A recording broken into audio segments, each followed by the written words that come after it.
Welcome back, everybody. In this chapter, chapter 7, we'll be working on coming up with estimates for parameters and also looking at sample sizes. The chapter has 4 sections in it. We'll only be doing the first 3 sections. And what this is about has to do with the first of the major activities of inferential statistics. In number 1, towards the lower part of your screen, it says use sample data to estimate values of population parameters, such as the proportion or mean. That's under number 1, and that's what we'll be covering in chapter 7. Number 2 says to use sample data to test hypotheses or claims made about population parameters. That'll be more like what we're doing in chapter 8. So if you look at the sections, they're all about estimating something about a population. 7.1 it says estimating population proportion, then population mean, then standard deviation or variance. 7.1 is probably going to be the most important of these sections because it's going to, as always, lay kind of some groundwork and give definitions, and you'll get the general idea of what we're studying in this chapter, confidence intervals primarily, specifically as applied to proportions. Once you've made it through that, then we'll see that there's some little changes that we need to make to talk about a mean and then a standard deviation. But the overall process and concept is going to be basically the same. So let's get started on 7.1. Throughout this chapter, this section in this video, we'll be working on proportions. So a couple of definitions. First thing is what a point estimate is. So if we're interested in knowing or estimating a population proportion, which is P here, so for this section, P isn't probability, P is proportion. If we're interested in knowing a population proportion, one way we could do it is by taking a sample proportion and using that to estimate it. For example, suppose that you want to know what percentage of COD students work more than 10 hours a week. So what percentage of COD students work more than 10 hours a week? Of course, again, as always, we can't survey all the COD students, so we could get a sample. So you go out and sample 100 students and find out what percent of that 100 students works more than 10 hours a week. That sample from the 100 people, the 100 COD students, would be P hat, whatever proportion that is. Let's say that it's 35.8%. That could, or maybe it isn't actually P, the population proportion. But if all we have is the sample proportion, for now, that's all we have. A single number to estimate that value. So let's just pretend. Let's just say that the value for P, we actually don't know what it is. Let's say P hat was 35.6%. The proportion of COD students who work more than 10 hours a week. So now the thing is that our sample proportion there, 35.6%, we don't have any idea how good that is. Is that a good estimate or is it a bad estimate? It's just one number after all. So to help that, we use this idea of a confidence interval, and that's the second bullet here. A confidence interval will be an interval or range of numbers that estimates the proportion, and we'll have an idea of how sure we are that our proportion is not quite, but basically within a certain interval. More on that after a little bit, but it'll be an interval of numbers. So for example, what if I told you that we were 90% sure that P was between 37.8 and 33.8? Okay, then that would give you some sense of, okay, well, how big is P? It's between these values as percentages. So a point estimate is a single value or point used to approximate a parameter. And the symbol for this is going to be P with a little caret on top. That little symbol we'll refer to as P hat. So, because it looks like P with a little hat on top. So the sample proportion, P hat, is the best point estimate of the population proportion P. So as an example, suppose that P is the percentage of COD students who get financial aid. We have no idea what that is. Our best point estimate would be P hat, the percentage of some sample that gets financial aid. Okay, here's another example. This is kind of long, but we'll end up using it a couple of times throughout this section. So story is this: when she was 9 years of age, this girl, Emily Rosa, did a science fair experiment in which she tested professional touch therapists to see if they could sense her energy field. She flipped a coin to select either her right hand or her left hand. Then she asked the therapist to identify the selected hand by placing their hand just under Emily's without seeing it, without touching it. Out of 280 trials, the touch therapists were correct 123 times. So basically, read through that if you don't fully understand what is going on there. Just think of it like this. Let's say that I said, pick your left hand or your right hand. And then I was going to guess whether you said left hand or right hand. And if I was going to guess, okay, right hand, I have like a 50% chance of being right. If I'm really good at it, my chance of being right would be higher. Here it says that these touch therapists were correct 123 times. If it was just due to chance, okay, there's 280 trials, okay, if you're just going to guess left or right, it should be half, right? 140 out of 280, which is 1/2, right? You have a 50% chance of guessing either left or right correctly. Using Emily's sample results, what is the best point estimate of the success rate? Well, the therapists were correct 123 times out of the 280. That's less than half, right? 123 out of 280 is like 0.44 about. So of course that's worse than half, but well, it could just be due to chance. So we'll have to study this a little bit more, but so far it's not looking good for the touch therapists. But that's p hat. Okay, so more definitions. A confidence interval or interval estimate is a range or interval of numbers that is used to estimate the true value of a population parameter. A confidence interval is sometimes abbreviated CI.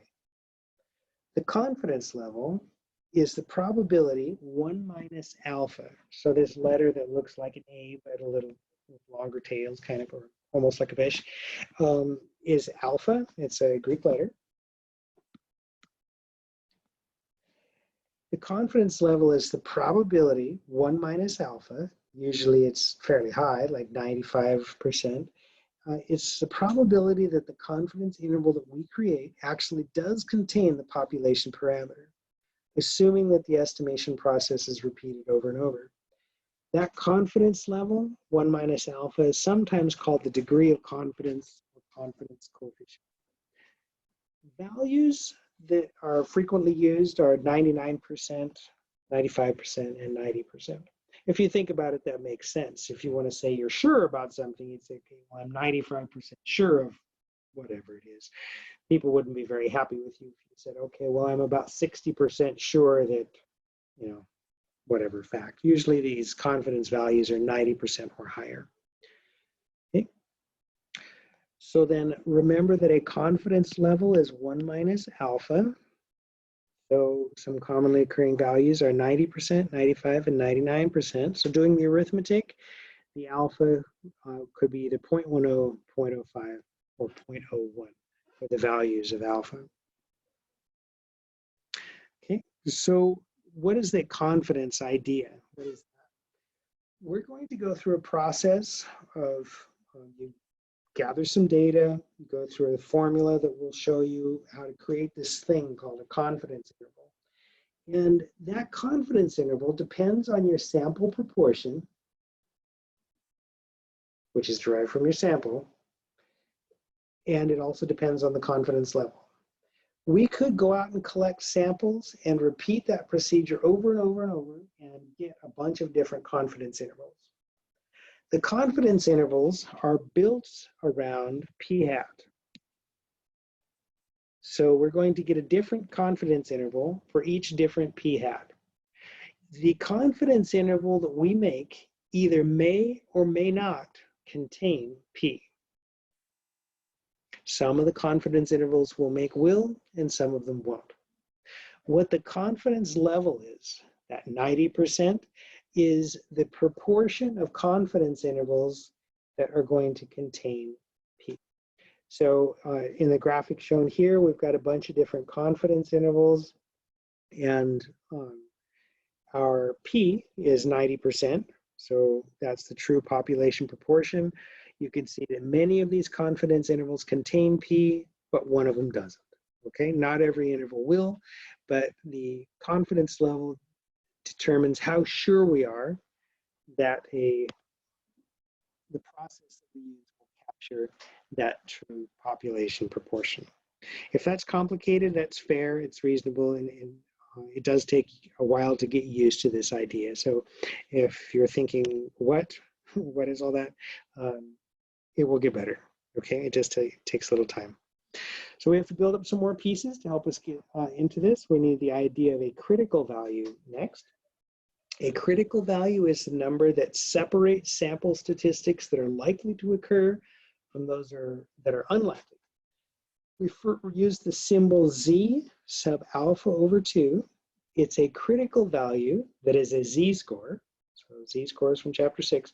A Z-score with the property that it separates an area of alpha over 2 in the right tail of the standard normal distribution.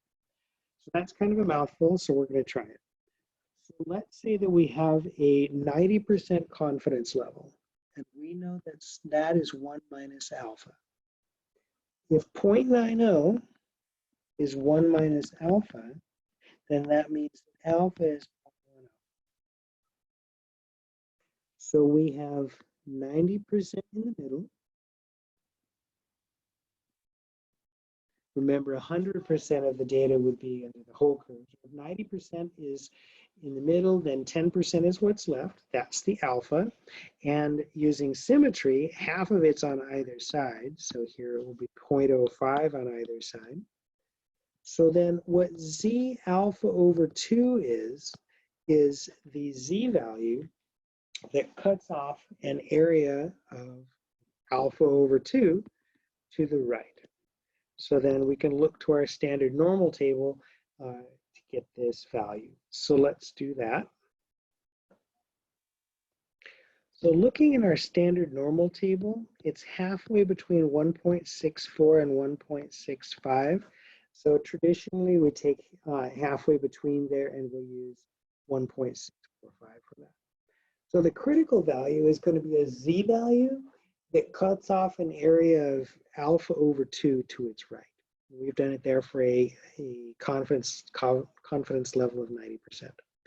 So just to make sure that we're okay with that, we're going to try that with a 95 and then a 99% confidence.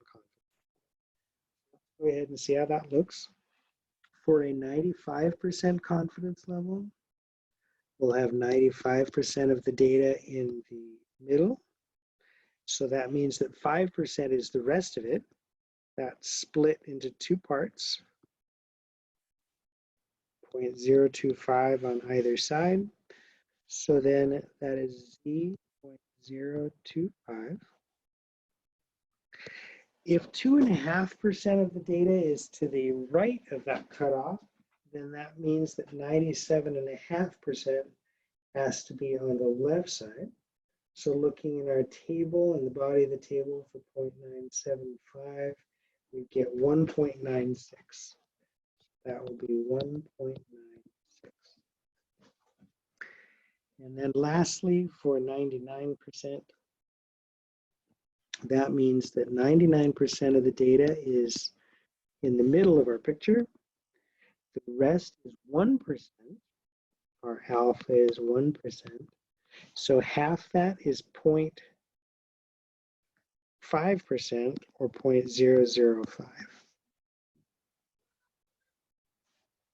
Okay. So if 0.005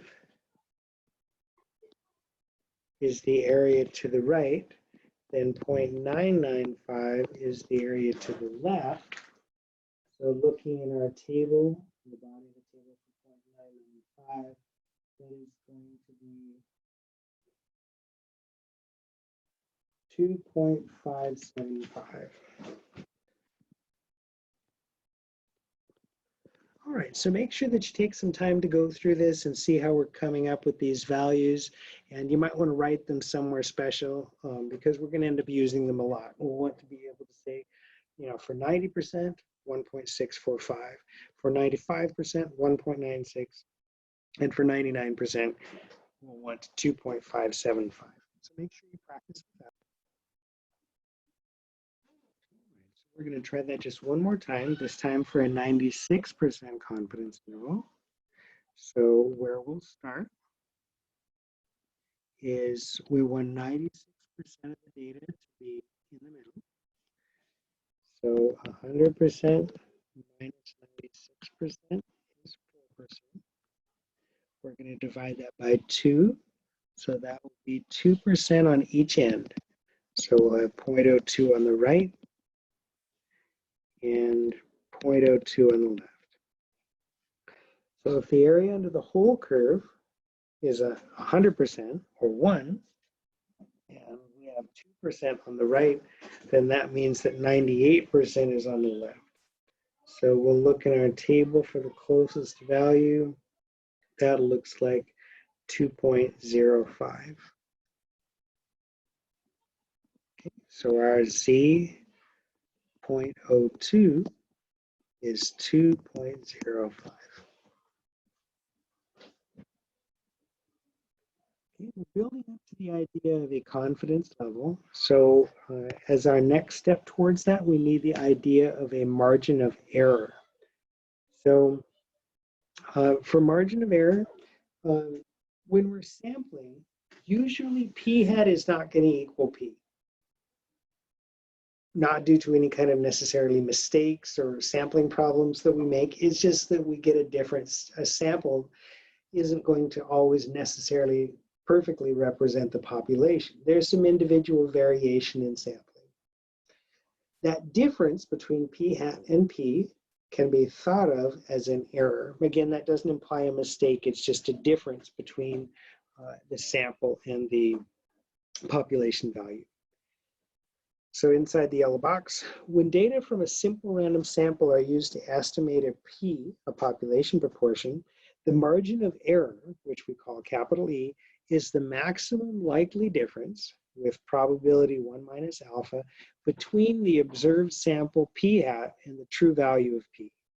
The margin of error E is also called the maximum error of the estimate and is found by multiplying the critical value, that Z alpha over whatever, and the standard deviation of the sample proportions as shown in the formula 7.1 shown below. So our E will be the Z alpha over 2, which we just practiced calculating. We're going to multiply that by the square root of P hat Q hat over N. And Q hat is 1 minus P hat. So if P hat is a sample proportion, Q hat is basically its complement. It's the rest of the sample. So P hat times Q hat all over N. And please note that the N is also underneath the square root sign. So it's all of that stuff. P hat Q hat over N, take the square root of that, and then that's multiplied by the Z alpha over 2. Okay, so that's going to be our E, our margin of error. So a bunch of fine print, and then we're ready to actually try to make one of these confidence intervals. So P is our population proportion. P hat will be the sample proportion. N is going to be the number of values, our sample size. E is going to be our margin of error, which again is this, Z alpha over 2, square root, P hat Q hat over N. That will be our E. And then Z alpha over 2 is going to, again, be that Z score that separates alpha over 2 to the right. Okay, so let's see what we can do. There's more fine print. So this is a repetition of what you just saw a minute ago. The requirements to do this procedure, we need to have a simple random sample, which we can assume that has been done. There's a fixed number of trials. The trials are independent, and there's 2 categories of outcomes, and the probabilities remain constant for each trial. That's partly because we can kind of almost think of this as a binomial experiment. If we have some proportion, what percent of COD students get financial aid. If you select a student at random, that student either does or does not get financial aid, and they get financial aid with probability P. So in a sense, it's a binomial experiment. So the confidence interval, finally, that we're going to construct is that it will be P hat plus or minus that E we're going to calculate. And there's a couple of different ways of writing it. We can write it using inequality notation like you would have seen in your algebra class. We can use a plus or minus symbol. We can also use interval notation, which you would have seen in your algebra class as well. So there's a round off rule for this. We'll be rounding off our confidence intervals to 3 significant digits. Okay, so here's the steps to follow. I think the best way to do this is with an example, so let's just go ahead and do it. So we're going back to our touch therapy example. So again, what that was about is this girl wanted to see how well these touch therapists could basically tell which hand she had held out. They were blindfolded or had like a divider up between them where they couldn't see which hand she had held out. And this was like our first example of this section. We saw if they do it by chance, they should have a 50% chance of getting this correct. And so they should have gotten 140 right. It turned out that they only got 123 right, which is less. So let's go through the details. So here, part A, it says, given that Emily used a coin toss to select either her right hand or left hand, what proportion of responses will be expected, of correct responses would be expected if the touch therapist made random guesses? Well, it's going to be a half, right? If she's just guessing either left or right, or they're either guessing left or right, that should be a half. We did this before. The sample proportion was 0.439. We obtained that by getting the number correct divided by the total. And then the part we got to do, get to do most of the work here is we need to make up this 99% confidence interval estimate of the proportion. So we have this 0.439. We don't have a really good sense how accurate that 0.439 is. So we're going to work on the confidence interval. So here's the steps that I would take. I'm going to start with the 99% that we have, and I always like to make the picture. If you remember the Z alpha over 2 for this, it's great. If not, it's worth practice. We're doing a 99% confidence interval. That means what should be in the tail should be 0.01. So in each tail is 0.005. Okay. And then our Z for that is 2.575. So that will be our Z alpha over 2.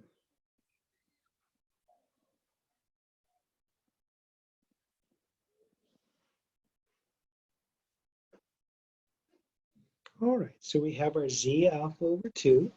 So then we're ready to calculate our margin of error. So that will be Z alpha over 2 times the square root of P hat Q hat over N.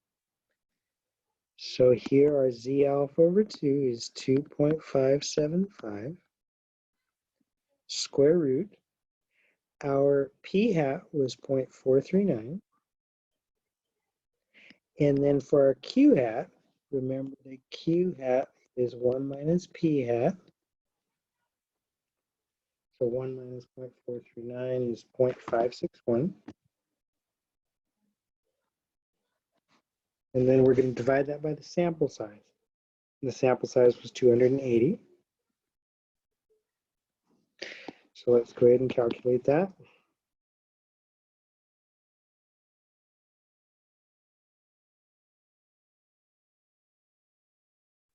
All right, so I got 0.0764. Okay, we're to round this eventually to 3 digits, so I'm keeping it to 4 until I'm all finished. So the confidence interval, there's 3 ways of writing it. You can write it as P hat plus or minus E. You can write it as interval notation, P hat minus E up to P hat plus E. And you can write it as P hat minus E less than P less than P hat plus E. So I'll go ahead and write this out in all three ways. So let's see that. So the first way will be our sample proportion, which was 0.439, plus or minus 0.076. I'll go ahead and round it right now. That's one way of doing it. Then we'll have 0.439 minus 0.076 up to 0.439 plus 0.076. And then we'll have, let me go ahead and calculate that right now. 0.439 minus 0.076. That's 0.363.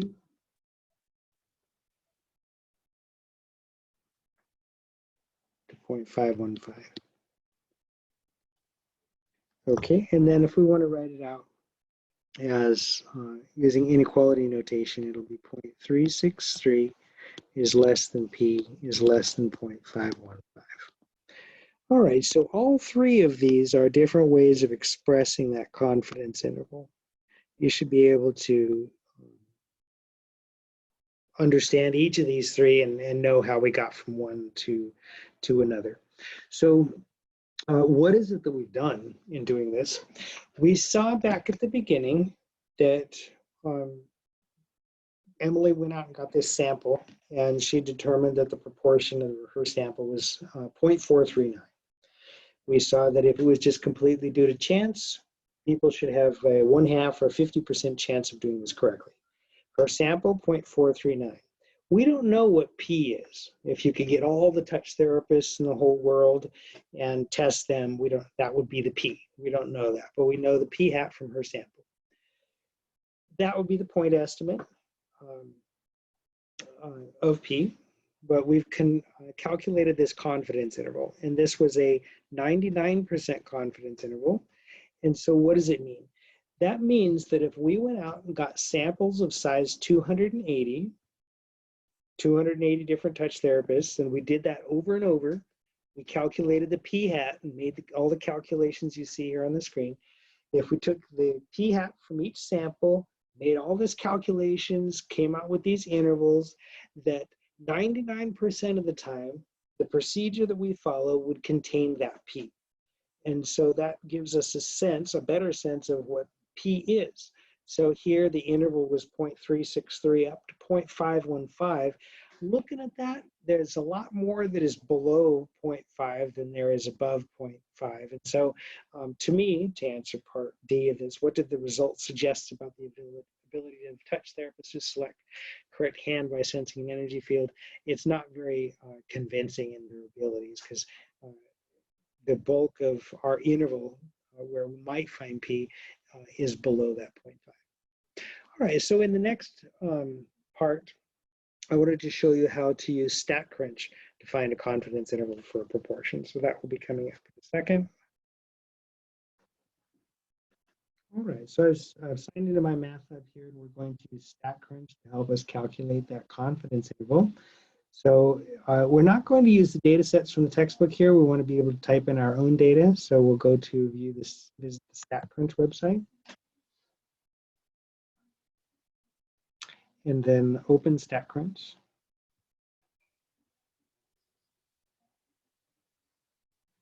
And then if you go up here to Stat, and then you want Z-stats, proportion stats, sorry. They changed it slightly. Proportion stats, we're doing one sample. We don't have raw data this time, we have summary. So it's stat, proportion stats, one sample, and then with summary. Okay, so how many successes did she observe? It was 123 out of 280. Okay, we're not doing hypothesis tests. You'll need that in chapter 8. We're going to click on confidence interval, put in your level, which is 0.99. There's a couple of different methods for this. Just leave it as the default, the standard right there. And then click on compute. So we've got you don't type in p hat here, you type in the number of successes out of the number of observations, put in the confidence level you want, and then hit compute. Okay, and so we've got, this is our output. I'll put this into the notes too. So the lower end is about 0.363, the upper end is about 0.515. They've also shown us about what the standard error is and also what the sample proportion is. All right, so that takes care of that for this video. In the next video, we'll continue with 7.1. We'll do more examples of confidence intervals and also look at sample size. If you have any questions, let me know, and have a great day.